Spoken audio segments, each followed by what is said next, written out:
Our next esteemed guest speaker is Dr. Joel Fuhrman. He is called the Doctor of Doctors in the USA, and his long-term best-selling books, Eat to Live, Fasting and Eating for Health, and Disease-Proof Your Child, are very popular here in Korea. He has influenced many nutritional studies, as well as the vegetarian movement in Korea. And when we invited Dr. Fuhrman to speak, he said he was very happy to connect with Korean people. Let's now hear from Dr. Joel Fuhrman.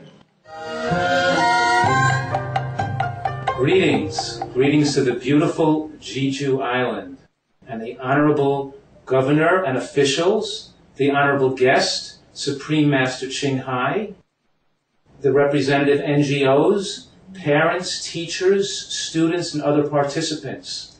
I'm so happy to be here. I'd like to talk to you today about what an impact nutritional excellence can make for you and people around the world.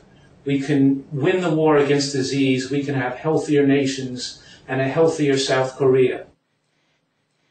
Right now, we are spreading American fast food companies and processed foods are spreading all over the world. And people are becoming more overweight, more obese, having more heart attacks, more diabetes, more strokes, and even more cancer. The good news is that nutritional science has advanced to the point where we can have people not have heart attacks. We can win the war against cancer. We can stop people from having strokes. And as they become more elderly, they don't have to become demented in their later years. And have healthy populations with low medical costs, with a dramatically more successful and happier population without the fear of these diseases. And what we've learned, the secrets that we've learned to protect ourselves, have to do with nutrients. And there are two types of nutrients. There are macronutrients, and the macronutrients contain calories, and those are called fat, carbohydrate, and protein. And if you eat too many macronutrients, too much fat, too much carbohydrate, and too much protein, we can become overweight, and we can promote aging and promote heart attacks and strokes. Now, food also contains micronutrients, and micronutrients do not contain calories. They're things like vitamins and minerals and phytochemicals. About 80 years ago, in 1930, scientists first discovered 14 vitamins and about 20 different minerals, and everybody said, wow, this is great. We can help people live longer and help people be much healthier. And what happened between 1935 and 2005 is that heart attack rates went up all over the world, stroke rates went up, and cancer rates went up every single year for 70 years straight. We didn't realize until about 15 years ago that the third type of micronutrients, called phytochemicals, were missing, because the third type of micronutrients, called phytochemicals, are not found in processed foods, and they're not found in animal products, but they're found in fruits and vegetables. So when we thought that we could take processed foods and add a few vitamins and minerals to it, or take a vitamin supplement and think we're getting enough, we were mistaken. Because now we know that every tomato has 1,000 different nutrients in it. Every head of cabbage, every piece of lettuce, every cucumber, every bean or berry or sprout has hundreds, even thousands of nutrients that are so important to protect our precious health. So if we sum up what we've learned in the last 15 years in the field of nutritional science, we've realized that we have to eat a diet that's very high in nutrients, very high in micronutrients, including not just the ones we discovered 70 years ago, but all the new nutrients that we're discovering, all the new findings, that full symphony of nutrients we're finding that exists in natural fruits and vegetables, beans, nuts, and seeds. So the first thing I'm saying here, I'm making the point that as a nation, countries all over the world have made tremendous mistakes as far as protecting the health of their population. The mistake we made is we thought that we could eat anything. We could eat white flour. We could eat bread. We could eat pasta. We could eat sugar. We could drink soda all day. It doesn't have to be high in micronutrients. And then we could just take a vitamin pill and be okay. And we found out it doesn't work. We actually have to eat real food. Now here's where I feel that the people of Jeju and the people of South Korea have a unique opportunity in human history.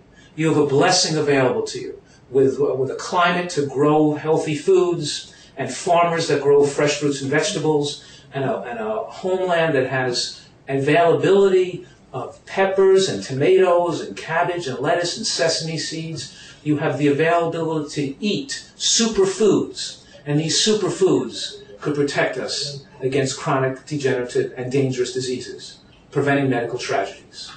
So you have to really eat these foods. So let's talk about this for a minute. Because we're saying here is that we have to eat a diet high in nutrients and lower in calories. So the first thing I'm saying to you is that animal products like chicken and meat and fish and eggs should not be the major portion of a diet. A healthy diet has to be plant-based. Most of what we eat has to get these phytochemicals from natural plant foods.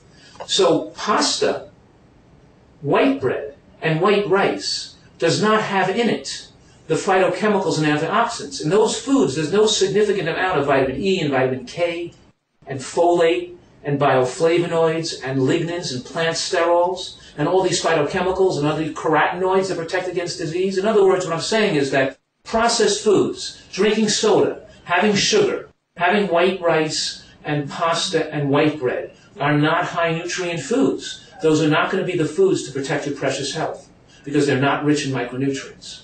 And likewise, animal products like chicken and meat also do not have the same nutrients. They're also missing the vitamin E, vitamin K, the folate, the bioflavonoids, the lignans, the phytochemicals, the carotenoids, the same nutrients that the processed foods are missing. Worldwide, we're seeing populations get most of their calories from processed foods and animal products, and they're not eating fruits and vegetables. Then what are they missing? Of course, they're missing those antioxidants and the phytochemicals that are present in plant foods. And instead of going to doctors and getting pills to take to lower your blood pressure, and instead of taking medications to take away chest pains, and then having surgeries on people's hearts or procedures to make the blood to flow better, those do not make people live longer. The most powerful intervention, the most powerful medicine is what you can do in your own home, in your own kitchens, in your own gardens, and what you can do with your own life to protect your precious health. It's not what doctors can do for you with medications and surgeries. What I'm saying today is that we all are in this together. If we all eat a diet, which we call it a plant-based, high-nutrient diet, we look to eat more of the foods that are highest in nutrients. And the foods that are highest in nutrients, including these micronutrients I'm talking about, are green vegetables. Green vegetables win the awards because they have more nutrients per calorie than any other food. In other words, an animal product like a piece of chicken or a piece of meat is not high in nutrients per calorie. It gives you lots of calories, but not lots of micronutrients. Now take a piece of broccoli or some cabbage or kale that also is high in protein. Because don't forget, green vegetables are high in protein. That's how come gorillas, hippopotamus, rhinoceros, elephant, and giraffes get so big. Because it eats green vegetables, eat a lot of protein. And green vegetables are high in protein. But here you have the protein packaged with lots of micronutrients, with the phytochemicals, with the antioxidants, with the things that make the body age slower, and we keep our youthfulness, our vigor, and our good health into later years. And if we look at the healthiest people around the whole world, and the pockets of civilization where people live the longest, it's always the people that eat the most vegetables live the longest.